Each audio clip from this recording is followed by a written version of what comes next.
शहरातील hawker zone, parking shed आणि वाहतूक व्यवस्थेच्या नियोजनाकडे महानगरपालिका प्रशासनाचे दुर्लक्ष होत असल्याने वाहतूक कोंडीची समस्या अद्याप कायम असून तिचे कायमस्वरूपी निराकरण होऊ शकले नाही।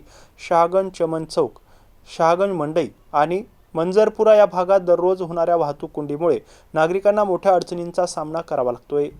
शहागंज चमन परिसरात हातगाड्या आणि टपऱ्यांवर व्यवसाय करणाऱ्या स्ट्रीट वेंडर्सना स्थानिक नगरसेवक आणि नागरी मित्र पथकातील माजी सैनिकांनी तेथून हटविताना शहागंज मंडई परिसरात व्यवसायासाठी जागा उपलब्ध करून देण्याचं आश्वासन दिलं होतं।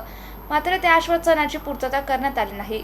उलट या स्ट्रीट वेंडर्सला निजामुद्दीन चौकापुढील हिंदवी भवनलगतचा रस्ता आणि मंजूरपुरा लोटा कारंजा मार्गावरील स्थलांतरित करण्यात आलं।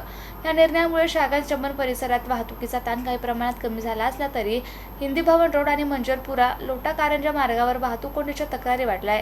नागरिकांचं म्हणणं आहे की नागरी मित्र पथक आणि वाहतूक पोलिसांच्या कारवाईनंतर या भागामध्ये अतिक्रमण वाढलं असून त्यामुळे वाहतुकीच्या सुरळीत प्रवाहात अडथळे निर्माण होत आहे। एका टाकाऊन अतिक्रमण हटवून योग्य पर्याय व्यवस्था न केल्याने दुसऱ्या भागात निर्माण झाल्याचा आरोपही नागरिकांकडून करण्यात येतोय।